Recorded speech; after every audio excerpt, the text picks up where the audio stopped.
What's going on YouTube? JT is Reborn here, and welcome back to another edition of my DC comic book reviews. And in this video, I'm going to be talking about Batman Urban Legends issue number 23. That's right, we are finally at the final issue of Batman Urban Legends, and what a ride it's been. It feels like just yesterday when I started covering this series, and we had the really awesome Red Hood story by Chip Zdarsky, and all sorts of other great stories sprinkled throughout it. And of course, there's some that were less than stellar, but Urban Legends was an interesting one. What I liked about it, though, is with the anthology angle, it gave a chance for a lot of different creators who normally don't get the chance to write Batman stories to put their stamp on it. Some did very well, and then some did less than stellar, and it's like, you probably shouldn't give this person a title.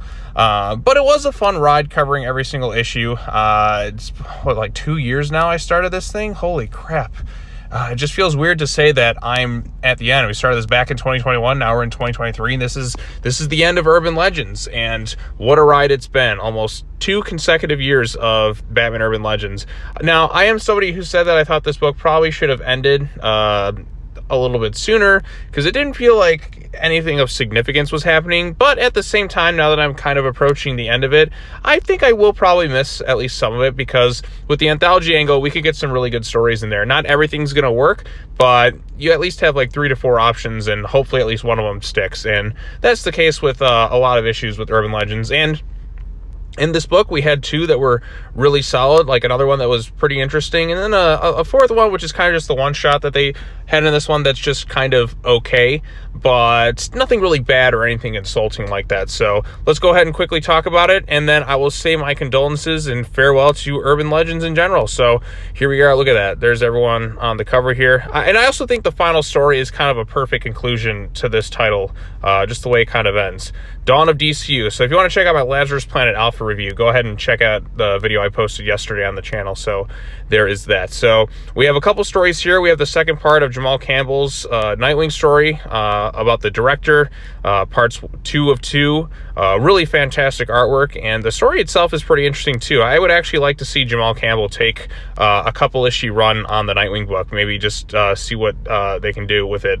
Then we have Batman and Robin in Hot Pursuit, written by Kenny Porter, with Simone DeMeo on the arts with that one. Then we have the third and final part of Arkham Academy, written by Dennis Culver, art by Hayden Sherman, colors by Jordy Blair, and so on and so forth.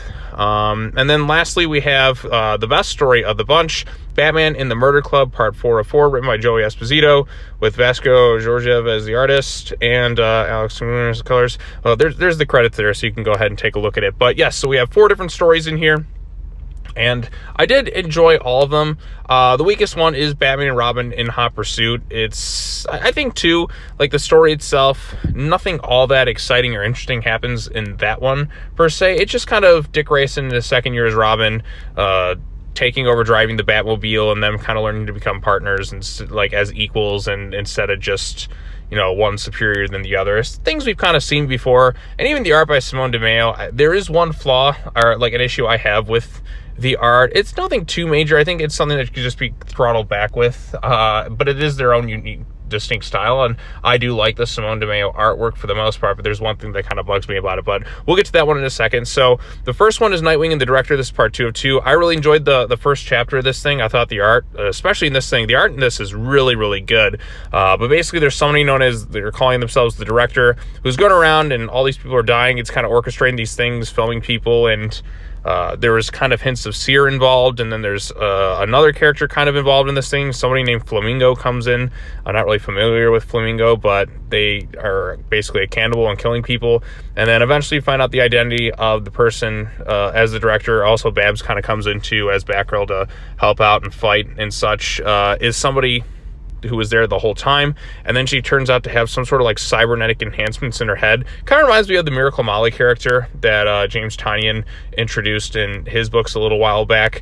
And then there's hints of like other threats to come. I'm not exactly sure who this multiple-faced character is, but that is something to take into account. But yeah, so that first story is pretty good.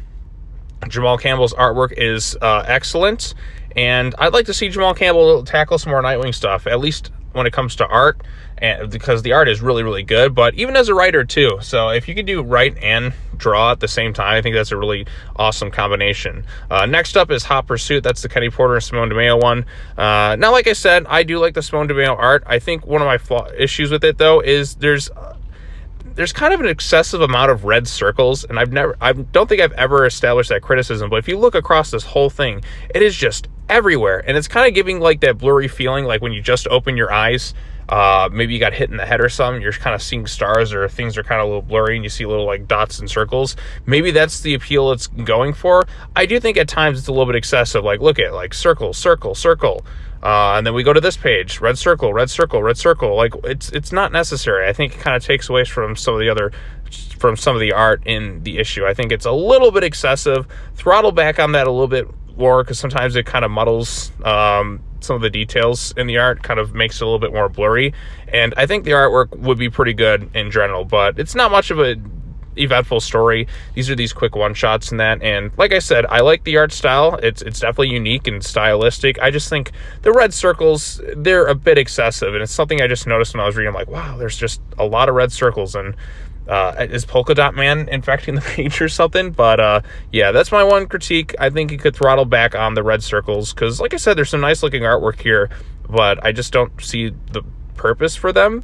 Like, does it add something really to the artwork? It's just this artist seems to really like circles. But yeah, not much in terms of the story.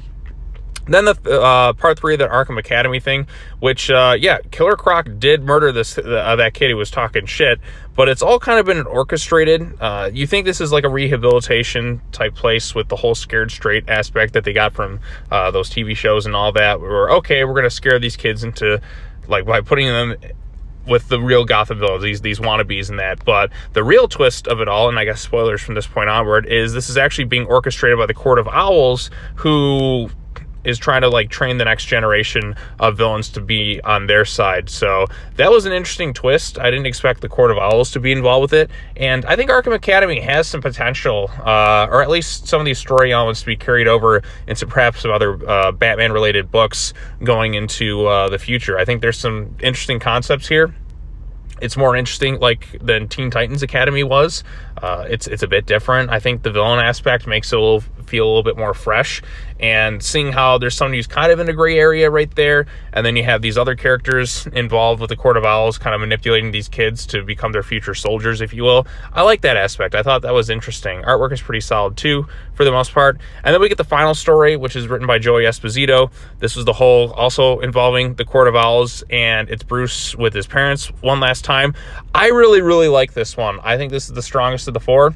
And in a lot of ways, I think this is kind of the perfect conclusion to Batman Urban Legends. I think ending it on this story and just the way it kind of all wraps up, I think it's about as good of an ending for an anthology book like this as you can get.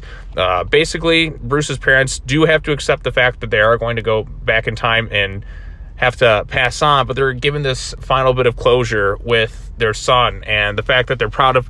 At first they were really adamant about like what he was doing with his life, but then they saw all the good he's done. They saw Nightwing, they saw Damian, and there's kind of a final goodbye, if you will, and Bruce got the chance to hang out with his parents one last time, and kind of realizing that, look, I know that death is kind of what's defined like my life choices and all that, but my parents understand what I'm doing. They're very proud of me and all the good that I've done, and just taking their, like what happened with them, their tragic death, and really turning it into a positive force for good. I really like that aspect too. And also the family bonds that they all had, where Damian's at in the story, where Nightwing's at in the story, and Alfred and such. They also get a fun one where they get to ride in the Batmobile. And this isn't a whole Flashpoint timeline thing at all. These are just Bruce's parents from back in the time. The Court of Owls and that were trying to basically give Bruce his kind of happy ending by letting his parents live, which would basically eliminate him or his life as Batman. And also, I think, would eliminate Damian from existence, but Damian was willing to give that up just so his dad could be happy. So, like I said, there's some emotions at play there. Plus, you get a team up of Dick and Damian in some aspects, who I think I've mentioned plenty of times are my favorite dynamic duo. So, I liked everything going on in here. I liked the final moments with Bruce and his parents. You could see him getting choked up at the fact that he does have to say goodbye. He understands that they have to go back to their own time, but he at least got the time to spend with them. And it just reiterates the importance of what they're doing on this mission. Also, I'm sure some people are going to complain about the fact that Duke is not in this image right here.